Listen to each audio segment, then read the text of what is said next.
Prime Minister of the Islamic Republic of Pakistan.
Members of the Congress, it is my great privilege, and I deem it a high honor and personal pleasure to present to you for Excellency Mohtarma Benazir Bhutto, Prime Minister of the Islamic Republic of Pakistan.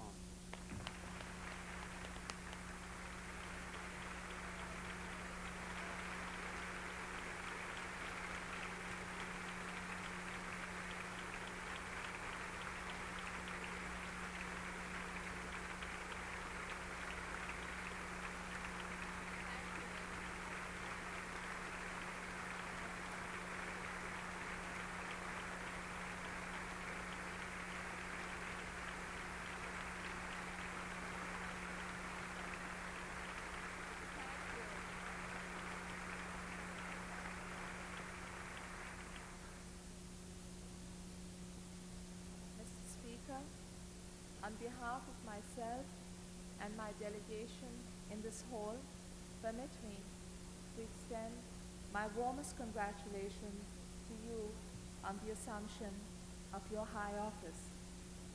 Mr. President, distinguished members of the Congress, Assalamu alaikum, peace be with you. We gather together, friends and partners who have fought side by side for liberty.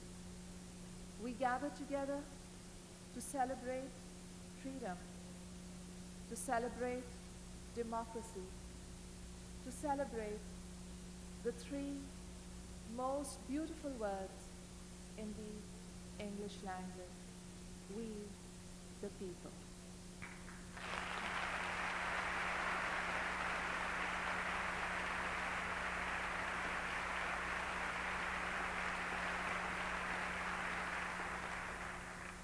I stand here conscious of the honor you bestow on my country and on me. I am not new to America. I recall fondly my 4 years at Harvard. America is a land of great technology. America is a land of economic power. Your products are sent all over the world, a tribute to the creativity and productivity of your people. But your greatest export is not material. Your greatest export is not a product. Your greatest export is an idea. America's greatest contribution to the world is its concept of democracy, its concept of freedom, freedom of action, freedom of speech, and freedom of thought.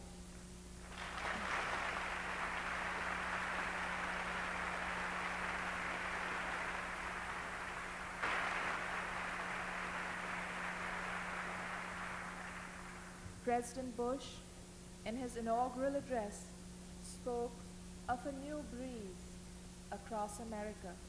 In fact, this new breeze is sweeping the whole world. In Afghanistan, the people have freed their country of foreign occupation. In South America, the generals are returning to their barracks and the people to the halls of government. In the Orient, the old order is changing and the demands growing. Glasnost and perestroika are shaking the East Bloc, the ultimate tribute to the strength of freedom, to the desire of people, wherever they live, to control their own destiny. And it is the words of Lincoln that are quoted, a government of the people, by the people, for the people.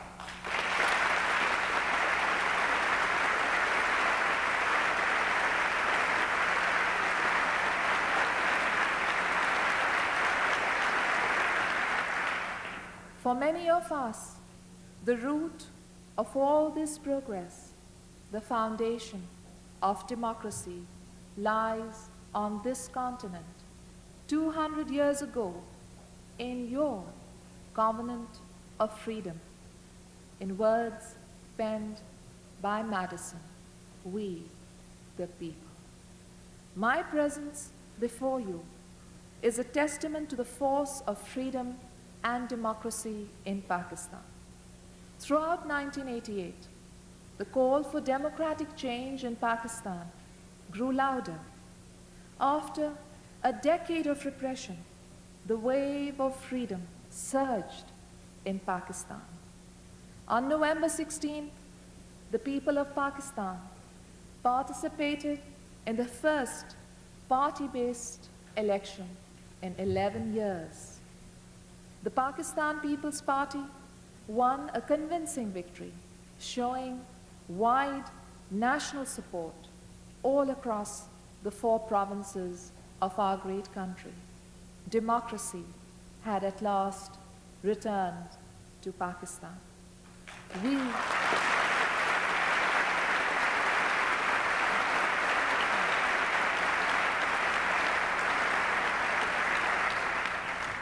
We, the people, had spoken. We, the people, had prevailed. In its first days, our new government released political prisoners, legalized labor and student unions, and restored press freedoms. We signaled our right of recognition to the role of the opposition in a democratic society, giving them free and regular access to the state media for the first time in our history. We set as our focus reconciliation, not retribution. Some claimed to fear revenge, revenge against the murderers and the torturers, revenge against those who subverted constitutional law. But, ladies and gentlemen, there was no revenge for them.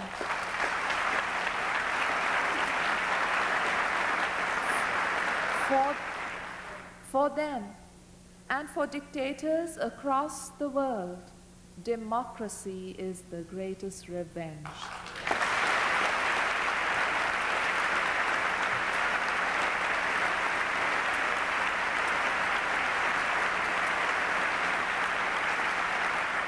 For us, the election was the end to an unspeakable ordeal. A democratic government was overthrown in a military coup, and for 11 years, dictatorship ruled our nation. Political parties were banned, political expression prohibited. There was no freedom of press. The Constitution was suspended and amended into virtual non-existence. Women were subjugated and laws written specifically to discriminate against them. Political opponents were imprisoned, tortured, and hanged.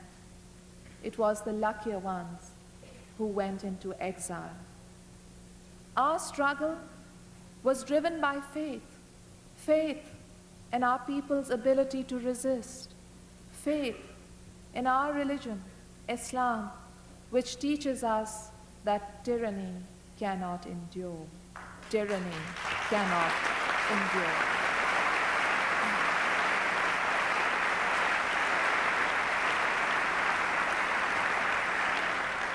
It is the same faith which has fueled the battle for freedom next door in Afghanistan.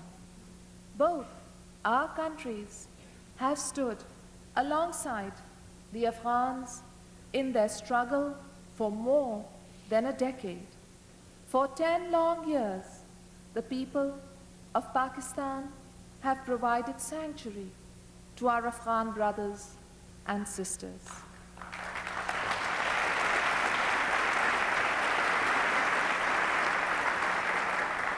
We have nurtured and sustained their families.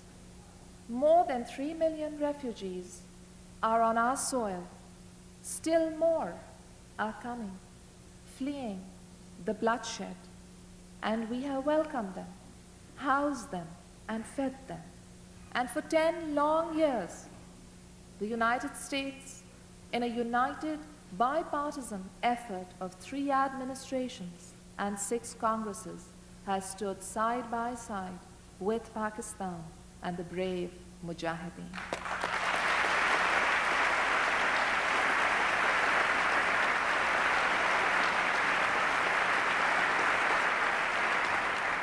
We both deserve to be proud of that effort, but that effort did not come without a price. Our villages were strafed, our people killed. Our peaceful country has changed. The war has brought the curse of drug addiction to Pakistan. Over 1 million heroin addicts to a land that never before knew it.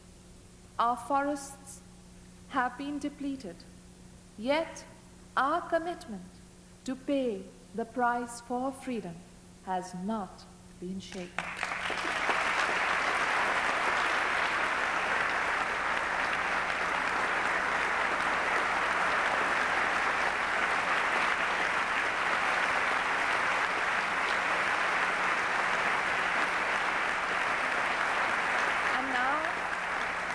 And now, despite the Soviet withdrawal, peace has not returned to Afghanistan. Even now, the Soviet government is giving full backing to the Kabul regime's efforts to cling to power. It has left in its possession vast quantities of lethal weapons, weapons supplemented by a regular supply of hardware, including Scud missiles, some of which have already hit Pakistan territory. More threats have been received, threats to supply new weapons never before seen in the region. The Soviets have gone, but the force of foreign arms continues to deny Afghanistan the ultimate fruit of victory, self-determination. Those responsible for a decade of death and destruction now blame us for the continuing bloodshed. They accuse us of interfering in Afghanistan.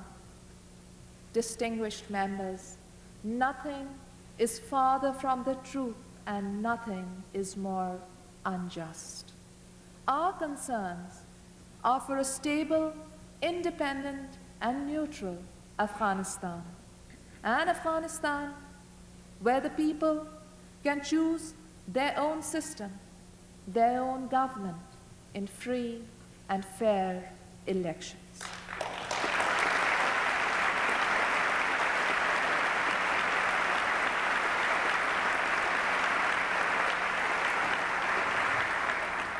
We in Pakistan would like to see the refugees return home in peace and dignity. Unfortunately, the conflict is not over. It has entered its closing stage, a stage often the most difficult and most complex. Distinguished friends, Pakistan and the United States have traveled a long road with the Afghans in their quest for self-determination. Let us not, at this stage, out of impatience or fatigue, become indifferent. We cannot, we must not abandon their cause.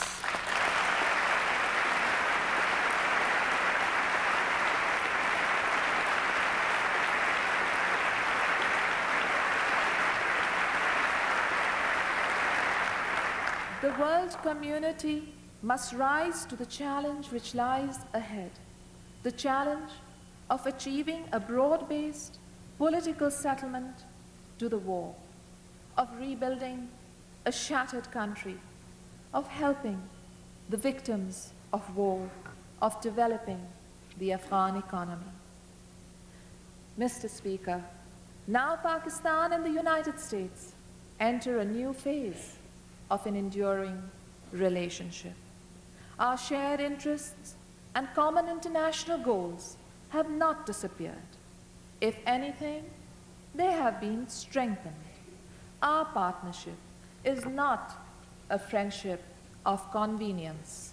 For decades, we have been tied together by mutual international goals and by shared interests. But something new has entered into the equation of bilateral relations: democracy. We are now moral as well as political partners. Two elected governments bonded together in a common respect for constitutional government, accountability, and a commitment to freedom. Because of the intensity of our struggle for freedom, we will never take it for granted in Pakistan.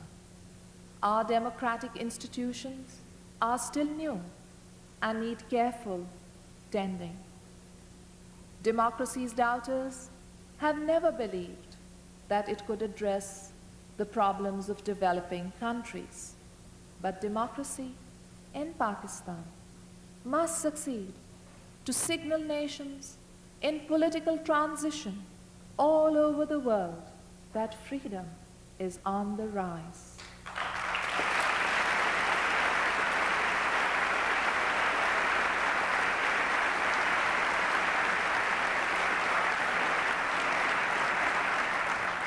This is the time in Pakistan when democracy's friends must come forward. We need the time and the resources to build a truly strong constitutional government.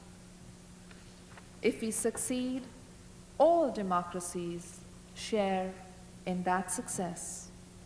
Today, we are on the threshold of a new democratic partnership between our two countries, addressing new priorities, a partnership which addresses both our security concerns and our social and economic needs, a partnership which will carry us into the 21st century, strong in mutual trust, close in common interest, constant to the values we share, working in association with democratic governments all across the world to promote the values of freedom. This is the partnership, the new democratic Pakistan we hope to build with your continuing help. The time is right, my friends, to make miracles in Pakistan.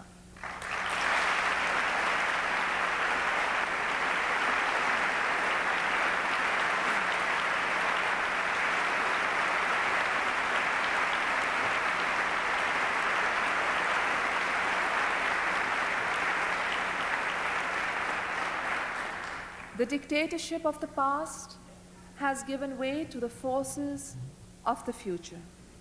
The years of social and economic neglect beg for redress. So I come to this land of freedom to talk about the future of my country, and the future of freedom everywhere, the future of our children, my child, and yours.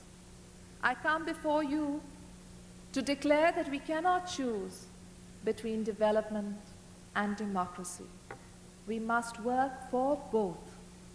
Partners in democracy must now focus attention on urgent problems which affect mankind as a whole: the widening gap between the rich and poor countries, environmental pollution, drug abuse and trafficking, the pressure of population on world resources, the full economic participation for women everywhere.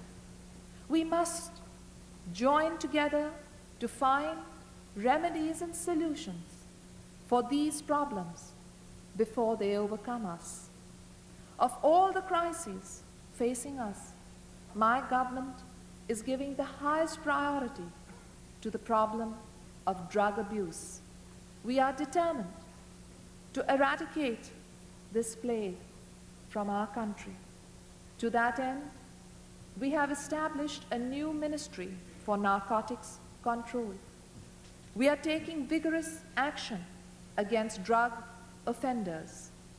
Our close cooperation and that of other nations must be strengthened if we are to turn back the tide of drugs sweeping your nation and mine. So too must we work together as partners to avert the catastrophe of a nuclear arms race.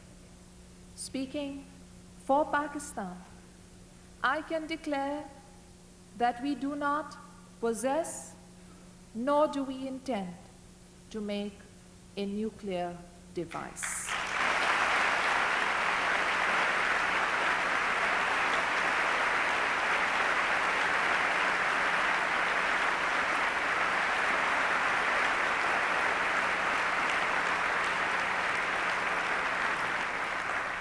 That is our policy. We are committed to a regional approach to the nuclear problem, and we remain ready to accept any safeguards, inspections, and verifications that are applied on a non-discriminatory regional basis. Pakistan has long advocated the creation of a nuclear weapon-free zone in the region. A first step in that direction could be a nuclear test ban agreement between Pakistan and its neighbors in South Asia. We are prepared for any negotiation to prevent the proliferation of nuclear weapons in our region. We will not provoke a nuclear arms race in the subcontinent.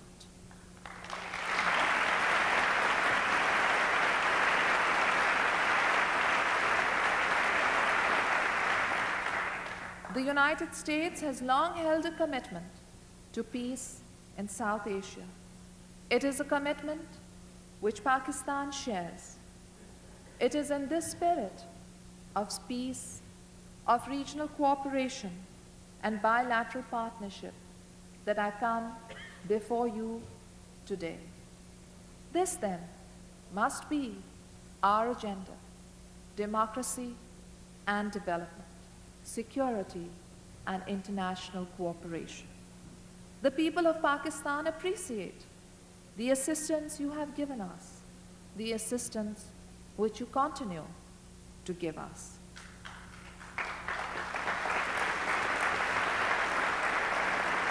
Your military assistance has helped maintain a relative balance in the region. It has contributed to Pakistan's sense of security. It has strengthened the peace and stability of the South Asian region. Mr. Speaker, everywhere the sun is setting on the day of the dictator. In Pakistan, when the moment came, the transition was peaceful. The whole nation, farmers, workers, the soldiers and civilians, men and women, together heralded the return of democracy. The people have taken power in their hands, but our work has just begun. My friends, freedom is not an end. Freedom is a beginning.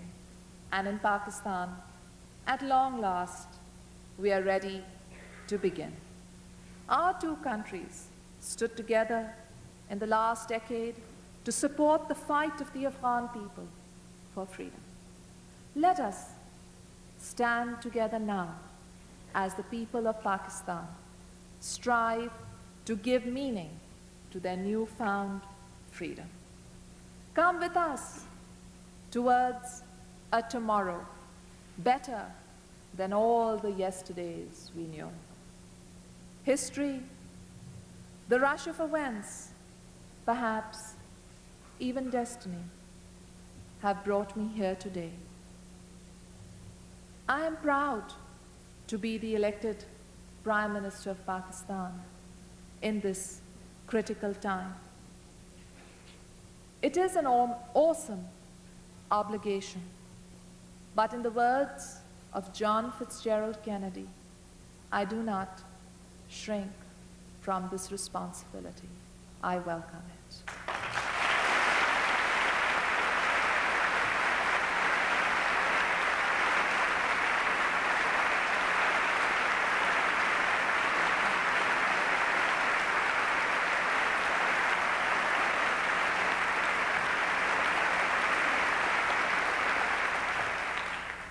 As a representative of the young, let me be viewed as one of a new generation of leaders unshackled by the constraints and irrational hatreds of the past.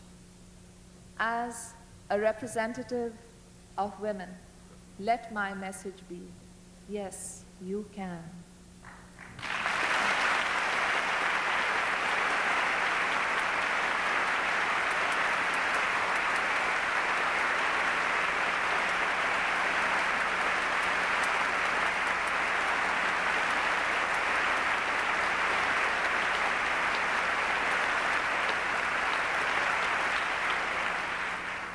And as a believer of Islam in this august chamber, let my message be about a compassionate and tolerant religion, teaching hard work and family values under a merciful God. For that is the Islam I know, and that is the Islam we must all come to understand.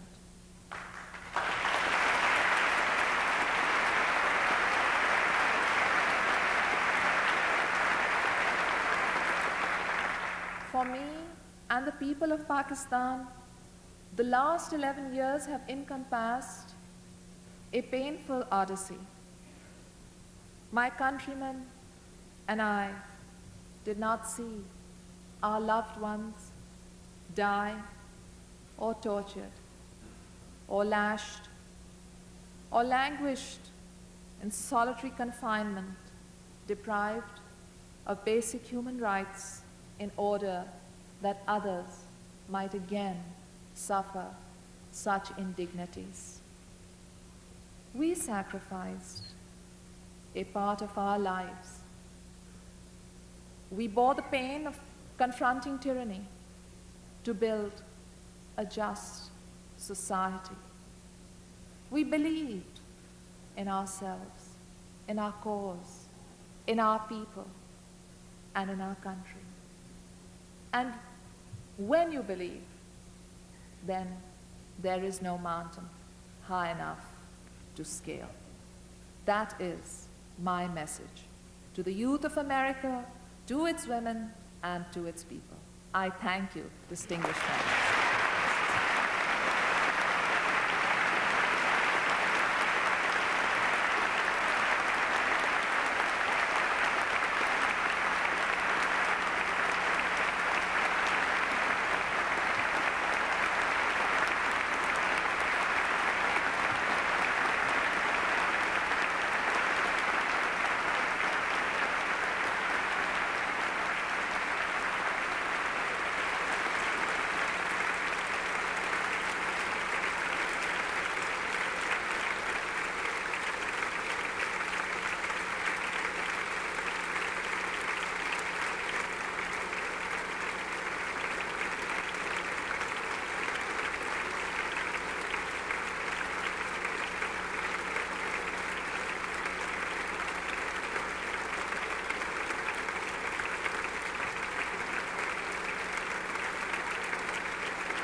The purpose of the joint meeting having been completed, the chair declares the joint meeting of the two houses now dissolved. The House will continue in recess until 12 noon.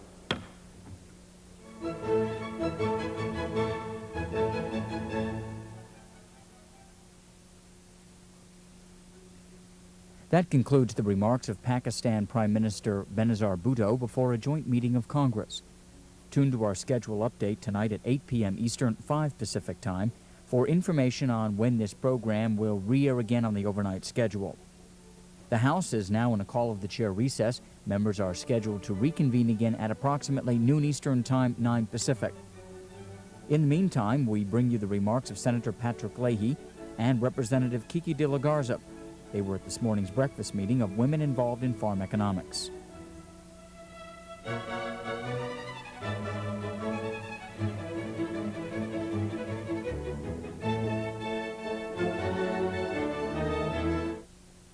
C-SPAN's public affairs programming is now broadcast around the globe via the WorldNet system. Viewers outside of the United States